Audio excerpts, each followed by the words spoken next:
Yes, ma'am. Good morning, everyone. Good Ma'am, morning. good Morning, morning. morning, ma'am. Ma'am, good How are morning. you? We are fine, ma'am. We are fine, ma'am. And what about you? We are fine, ma'am. I am also fine. बेटा, आज के session में हम discuss करेंगे chapter 6 में जो part से हटकर और भी कुछ में दिया गया था। दो चीजों की जानकारी आपको एकत्रित करने के लिए। पहला था शिक्षा हमारा मौलिक अधिकार है। ठीक है, इस विषय में केवल 3-4 लोगों ने ही लिखकर भेजा था, बाकी लोगों ने नहीं लिखा था। और दूसरा क्वेश्चन था आपका सामाजिक और आर्थिक विषमताएं, कारण और समाधान विषय पर जानकारी एकत्र करें। तो कितने लोगों ने दोनों क्वेश्चन पे ध्यान दिया है, जानकारी एकत्रित की है? हैंड शो करेंगे जिन्होंने दोनों क्वेश्चन पे अपनी जानकारी एकत्रित की है।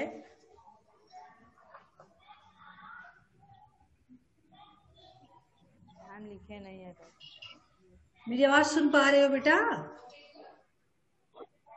Yes, ma'am. Yes, ma'am. तो चलिए बताइए कितने लोगों ने जानकारी एकत्रित की? मुस्कान, Yes, ma'am. जानकारी एकत्रित की बेटा आप इस विषय पर? मैम अभी नोटबुक में नहीं राइट किए हैं। मतलब एकत्रित कर ली हो, चर्चा कर सकते Yes, हैं। ma'am. अभिषेक आप यस मैम। मैम ढूंढ लिए। नोटबुक पे मैम राइट राइट करके करना। उसका भेज देना। फिलहाल हमें चर्चा करना है, एकत्र कर प्रस्तुत करना है। तो आज आपके क्लासेस के बच्चे बहुत जो नहीं किए हैं, तो आप थोड़ा अपना जानकारी बताएंगे, शेयर करेंगे, ताकि इन लोगों को भी समझ में आए कुछ।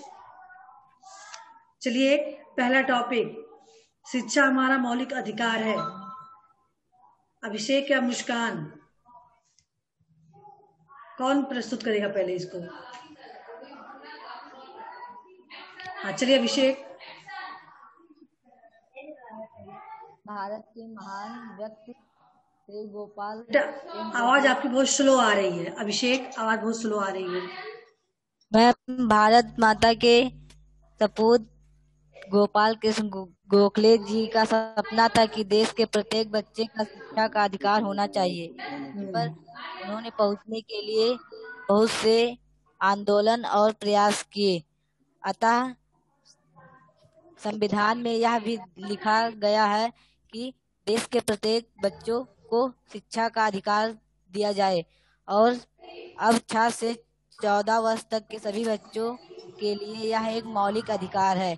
8वीं तक निःशुल्क पढ़ाई के लिए उत्तरदायी होगी और चाहे वह बालक हो या अथवा बालिका या किसी भी वर्ग का हो।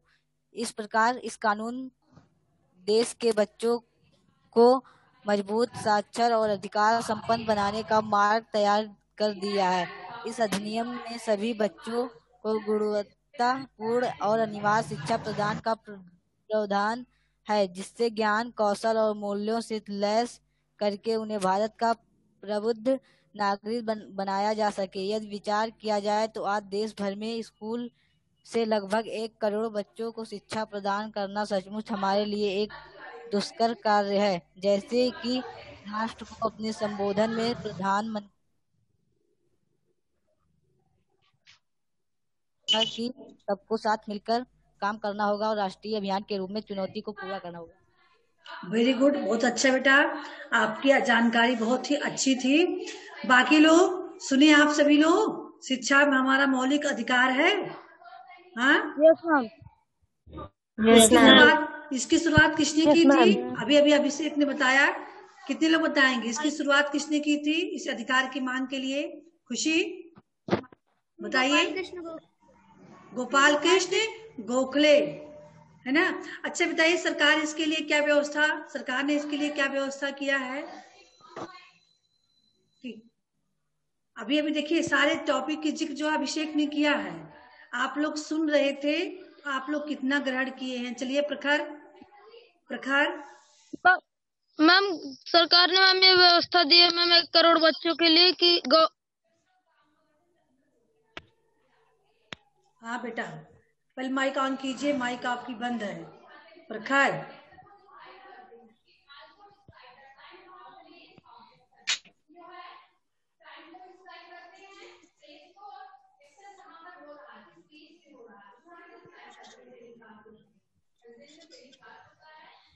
हाँ चलिए, प्रखर डिस्कनेक्ट हो चुके हैं। उत्कर्ष आप बताइए।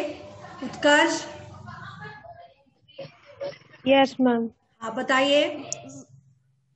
मैम, सरकार ने सभी विश्व संगीतों को दूर करने के लिए शिक्षा का अधिकार अधिनियम लागू किया है। शिक्षा का अधिकार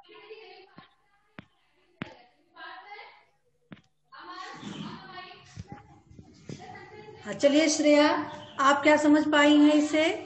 श्रेया। मैम, सरकार ने 6 से 14 वर्ष तक के सभी बच्चों के लिए एक मौलिक अधिकार है। सरकार प्रत्येक बच्चे को 8वीं तक निःशुल्क पढ़ाई के लिए उत्तरदायी होगी। निःशुल्क शिक्षा का प्रावधान किया है 8 तक की पढ़ाई के लिए, है ना, सभी बच्चों के लिए। इसके अलावा गौरव आप बताइए, सरकार ने क्या क्या किया है? शिक्षा मौलिक अधिकार सरकार ने मैम 6 से 14 वर्ष के सभी बच्चों के लिए मुफ्त शिक्षा प्रदान किया गया है, चाहे वो बालक हो या बालिका। सबको शिक्षित होना है, इसके लिए निःशुल्क शिक्षा प्रदान की गई है। इसके अलावा भी बहुत सारे चीज किए गए हैं, प्रयास किए गए हैं बच्चों को पढ़ाई के साथ साथ। क्या बता सकते हैं आप लोग विद्यालयों में? हाँ बताइए अभिषेक।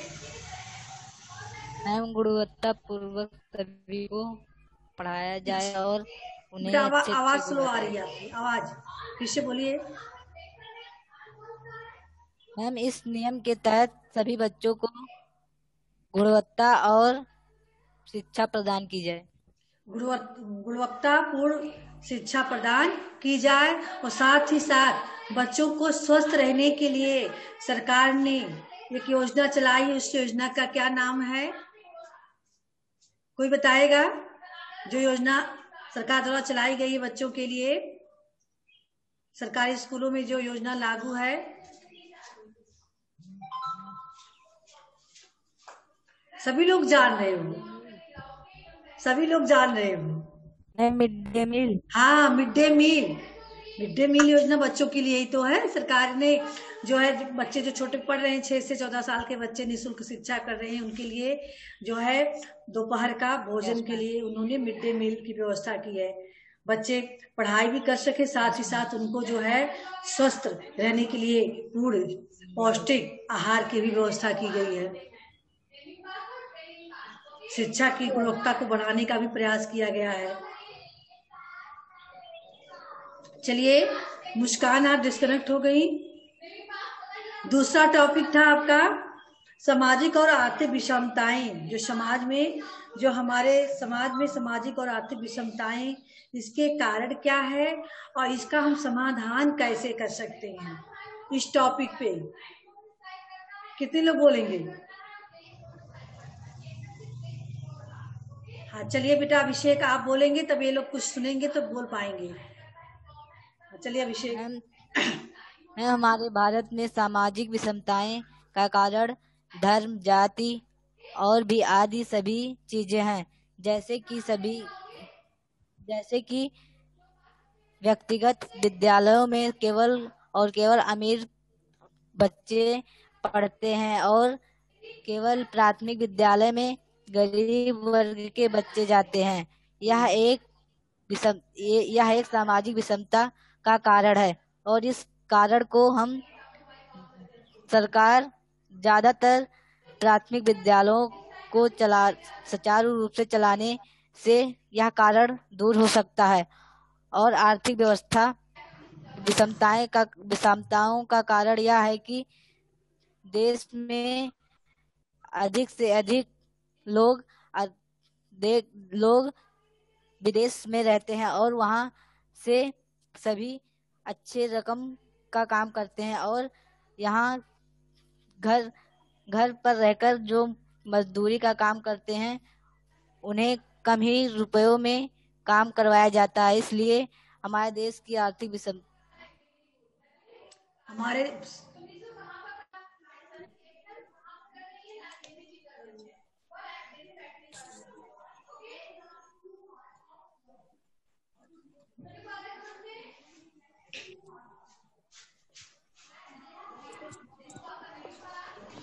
गौरव हाँ बेटा, आकृति आकृति आवाज सुन पा रही बेटा? गौरव, यस मैम। चलिए आप बताइए सामाजिक विषमताएं पर। हमारे समाज में कौन कौन सी सामाजिक विषमताएं हैं, हम इसको कैसे दूर कर सकते हैं?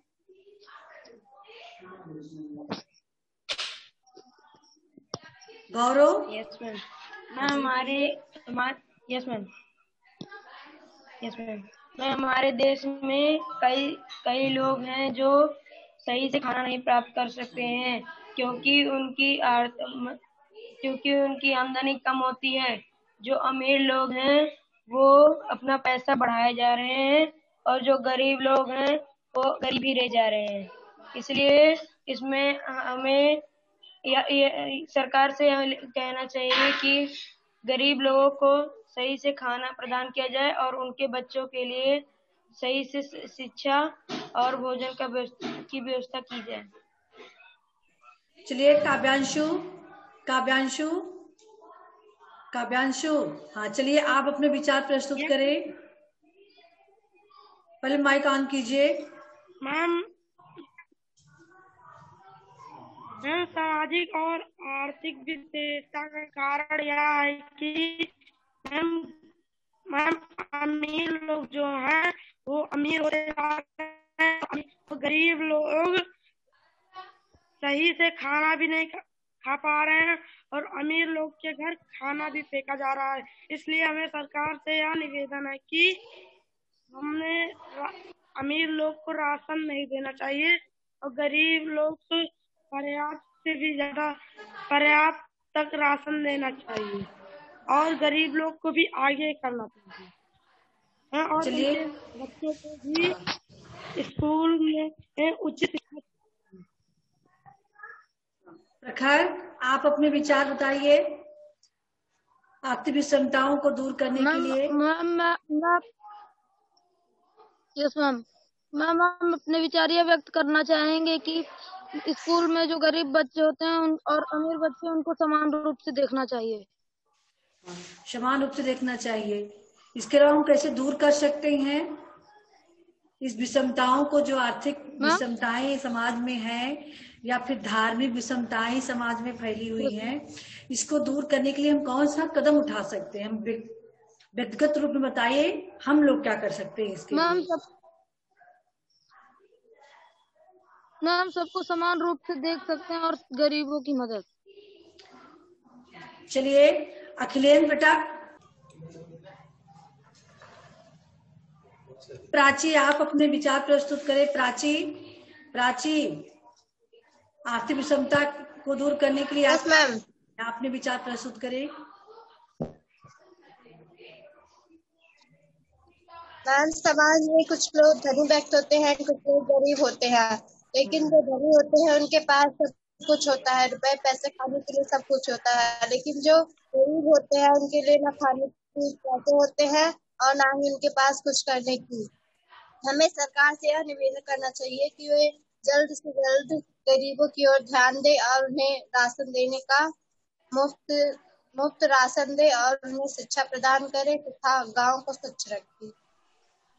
बेटा सरकार तो मुफ्त शिक्षा मतलब 14 साल तक के बच्चों के लिए, कक्षा 8 तक के लिए भी मुफ्त शिक्षा है। इसके अलावा भी जो निम्न वर्ग के बच्चे हैं उनके लिए स्कॉलरशिप की भी व्यवस्था की गई है सरकार की तरफ से। ऐसी बात नहीं कि सरकार ने हमारा कदम नहीं उठाया है।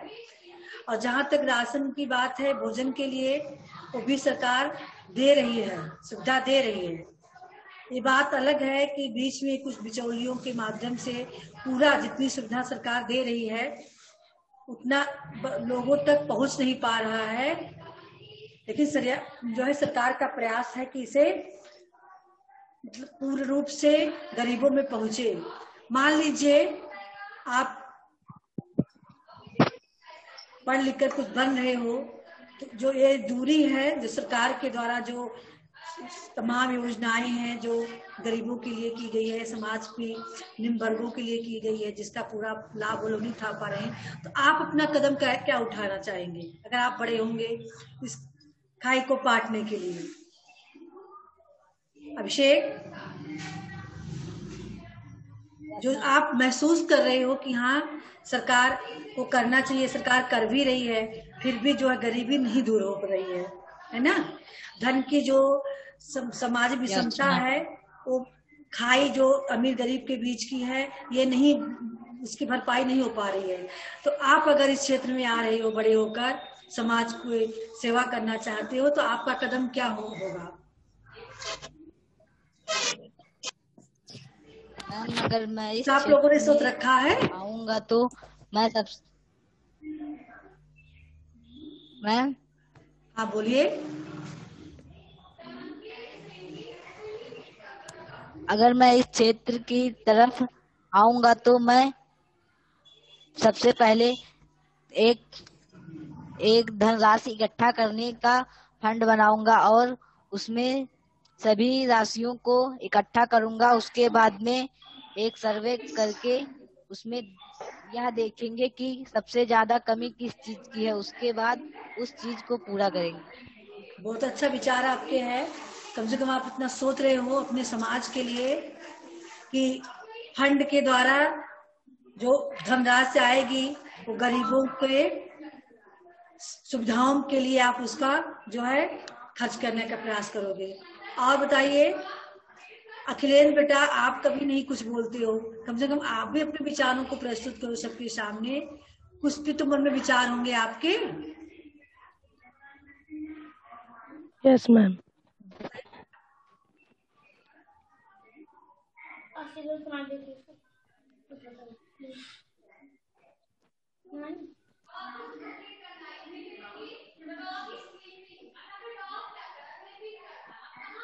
बताइए बेटा, अखिलेश कुछ बोलिए। मैम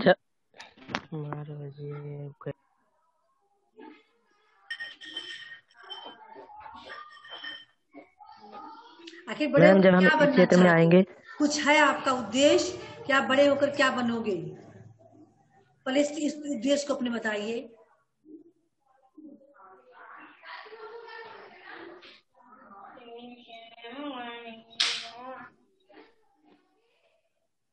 है कुछ जीवन का लक्ष्य? पढ़ाई लिखाई कर रहे हो तो कोई लक्ष्य बना रखे हो कि आपको क्या बनना है? Yes ma'am. बताइए क्या लक्ष्य बना रखे हो, किस क्षेत्र में जाना है आपको?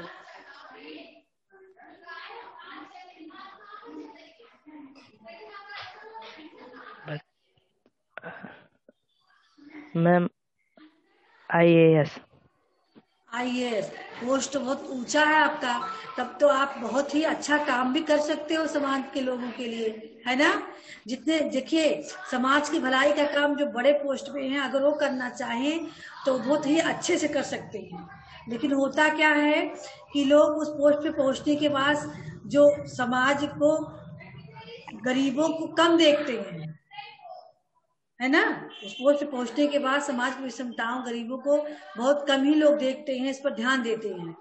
अगर वहां पहुंचने के बाद सभी लोग ध्यान दें तो आज जो समाज की स्थिति है और भी इतनी बदतर न होती। बहुत ही अच्छे ढंग से समाज की स्थिति होती, जो धन का संचय हो रहा है, जो अमीर गरीब की खाई गहरी होती जा रही है। तो काश ऐसा न होता। अगर सभी IAS PCS जो बने हैं वही तो हमारे अधिकारी होते हैं। IAS PCS जो बनते हैं वही तो अधिकारी होते हैं, चाहे शिक्षा अधिकारी हो, चाहे चिकित्सा अधिकारी हो, और चाहे पुलिस अधिकारी हो। विभाग उनको ही मिलते हैं जो IAS बनते हैं। तो अगर शिक्षा के क्षेत्र में जाते हो तो वहां की विषमता आप दूर कर सकते हो। और अगर सुरक्षा के क्षेत्र में जाते हो तो समाज में फैली हुई जो तमाम आपराधिक हिंसाएं हैं हिंसा, अपराध, चोरी, डकैती, इन सबको आप दूर कर सकते हो। या फिर राजस्व के क्षेत्र में जा रहे हो तो जो है यहाँ पे खेती बाड़ी में सुधार का, ये सब आप कर सकते हो, है कि नहीं? 2-4 ही पोस्ट हैं जिसपे पहुंच के समाज को हम सुधार सकते हैं। तो IAS बनने के बाद आप क्या करना चाहेंगे? अब तो आपका लक्ष्य भी पता है कि IAS बनने चाह रहे हो, तो सुधार कर सकते हो ना, समाज का विषमता दूर कर सकते हो। हाँ, यस मैम। खुशी? Yes ma'am. खुशी, आप बताइए, आप समाज की विषमता दूर करने के लिए क्या प्रयास करेंगे?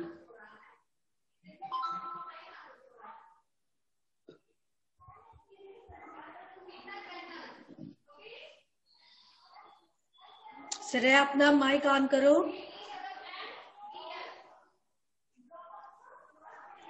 यस।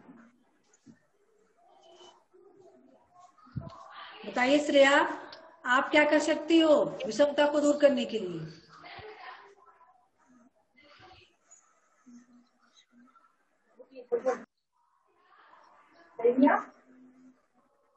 जल्दी रिप्लाई कीजिए।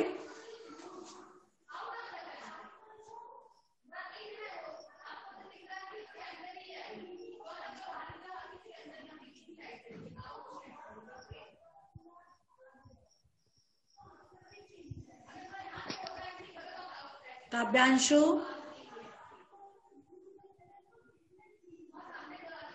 काव्यांशु, आपका कदम क्या होगा बेटा?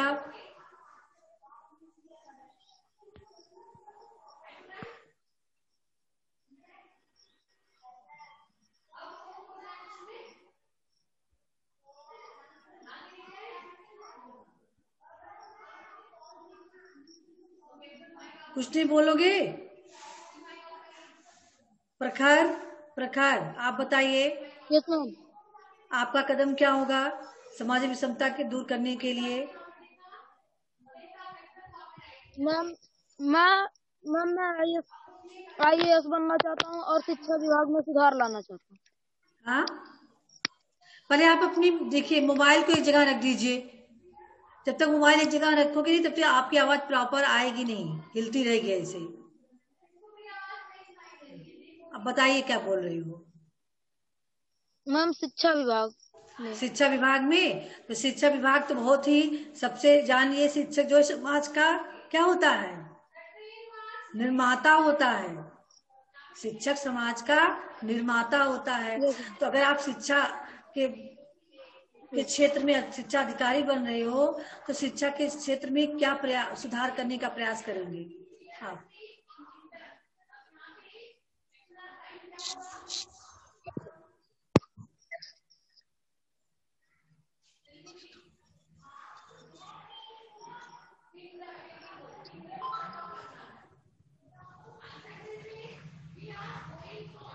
बताइए बेटा। आज मैम गवर्नमेंट स्कूल में अच्छी पढ़ाई नहीं होती और उसमें सुधार लाना चाहूंगा।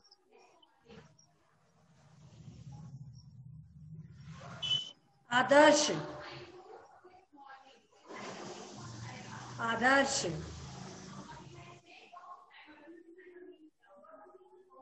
देखिए अपने विचारों को प्रस्तुत करने के लिए आपको घबराना नहीं चाहिए। जो भी विचार हैं आपके मन में उसको आराम से आप प्रस्तुत करें।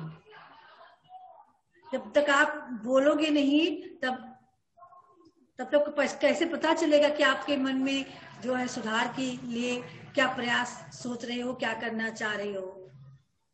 इसलिए तो यहाँ आपको टॉपिक दिया गया है, प्रस्तुत करें, जानकारी एकत्रित कर प्रस्तुत करें। तो आप बोलोगे नहीं तो आपकी जानकारी आपने क्या हासिल की है कैसे पता चलेगा?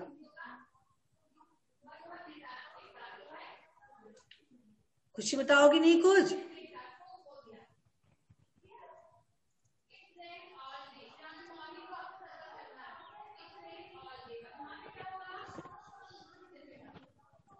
कुछ आप बताइए, भारतीय संविधान के किस अनुच्छेद में बाल मजदूरी प्रतिबंध है। भारतीय संविधान के किस अनुच्छेद में बाल मजदूरी प्रतिबंधित है?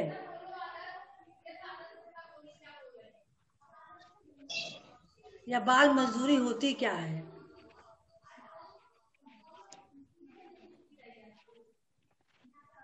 कितने लोग बता सकते हैं? हाँ बताइए काव्यांशु।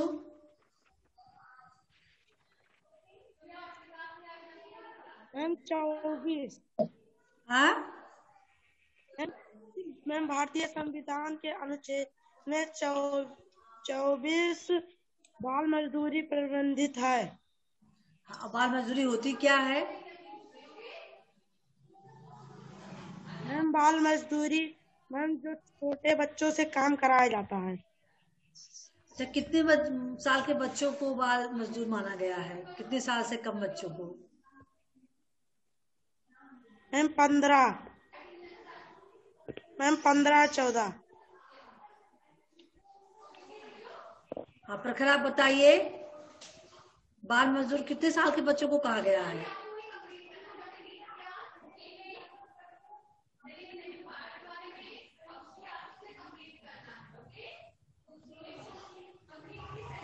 अभिषेक। 18 वर्ष से कम। हाँ मैम 18 वर्ष से कम।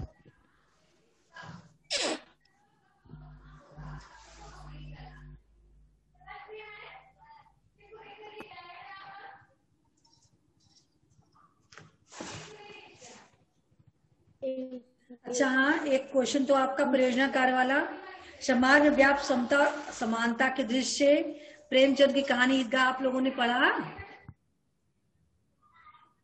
हाँ पढ़े भी लिख भी ली। ईदगाह कहानी, खुशी ईदगाह कहानी आप लोगों ने पढ़ा? चलिए बताइए। और नहीं कोई क्वेश्चन का जवाब दे रहे हो? ईदगाह कहानी पढ़ी, बताइए उसमें आप क्या है उस पर। वो भी तो कक्षा में चर्चा करना था। चर्चा करने वाली चीज ये तीनों टॉपिक आपकी चर्चा करने वाली थी। धीरे धीरे करके बच्चे कम होते जाए। कोई चीज अगर चर्चा की जाए, पूछा जाए, जिससे आपका बोलने की जो है शैली में सुधार हो और आप अपने विचारों को स्वतंत्र रूप से समाज के सामने प्रस्तुत कर सके, इसलिए टॉपिक दी जाती है आपको कि पढ़ने के साथ साथ आपके जो है बोलने का भी एक्सपीरियंस आपका हो 4 लोगों के बीच में। जब कोई टॉपिक बोलने वाला शुरू होता है, सारे बच्चे जुड़े थे, धीरे धीरे करके कम होने लगते हैं। हमने कई बार इस चीज को देखा है। किसी चीज पे चर्चा करना हो तो 2-4 बच्चे रहते हैं, धीरे धीरे करके इंटरेस्ट ही नहीं रहता कि हाँ ये चीज हमें बोलना चाहिए। हमने बाहर से टॉपिक लिया नहीं है। क्यों अभिषेक? बाहर के टॉपिक लिए हैं हम, या आपकी बुक से संबंधित है, आपके बुक में दिया गया है। और इसको हमने कहा भी था कि आप लोग इसको लिख लीजिएगा, इस पे चर्चा होगी। पापा ये फोन डिस्मिशन आउट कर्ष वीडियो ऑन कीजिए अपना। जो लोग आज नहीं बोल रहे हैं, अगले सेशन में हम उन्हीं से पूछेंगे। 4 लोग देखेंगे आप लोग कितना लायक हो वीडियो में आपके। खाली आप किताब की पढ़ लो, प्रश्न उत्तर लिख दो, ये इतनी पढ़ाई नहीं है। इसके साथ साथ जो भी विषय दिया जा रहा है, चर्चा वाला टॉपिक में है, उन सारी चीजों पे आपका ध्यान होना चाहिए। बाद में कहोगे मैम ने इस चीज को चर्चा नहीं किया था, मैम ने इसको पढ़ाया नहीं था। इसलिए हमने इसको लिखने को भी कह दिया कि आपके सामने लिखने वाला भी रहे, उसके बाद उस पर आप चर्चा भी कर सके। चलिए बेटा, सब लोग धीरे धीरे कर चुके हैं। सेशन का समय भी हो गया है। सेशन हम थोड़ा 5 मिनट जल्दी समाप्त कर रहे हैं क्योंकि दूसरा क्लास में लेना है। अगले दिन के लिए आप लोग अपना तैयार रखिएगा 7 चैप्टर। बाकी लोग चर्चा के लिए तैयार रहेंगे जो आज नहीं चर्चा में भाग ले रहे हैं, ठीक है? वो कट ही चुके हैं, क्या सुन ही रहेंगे? Yes ma'am. आज का होमवर्क नहीं मिला है आप लोगों को? अभी हम डाल देंगे उस पे, क्योंकि जो No, लोग कर ma'am. चुके हैं कहेंगे हमें होमवर्क नहीं मालूम था। परियोजना कार्य करना है। हाँ बेटा, हम परियोजना कार्य परियोजना कार्य आप लोग लिखे नहीं हो अभी, उसी को दे हम दे लिखे होमवर्क हैं। में। हाँ, ठीक है, परियोजना कार्य वाला ही होमवर्क दे रहे हैं। अगले सेशन में चर्चा हो जाएगी, उसके बाद हम दोनों टॉपिक इसको भी उठा लेंगे, सही रहेगा ना? ठीक है बेटा, आज का सेशन यही एंड करते हैं। Yes, ma'am. परियोजना कार्य वाला आप लोग तैयार कर लीजिएगा, समता और समानता। ठीक है, ईदगाह कहानी पढ़ लीजिएगा, समता और समानता है क्या, इस टॉपिक पे भी आप अपने जो है अपने आप को तैयार कर लीजिएगा। सेशन एंड कर रहे हैं बेटा। Goodbye everyone.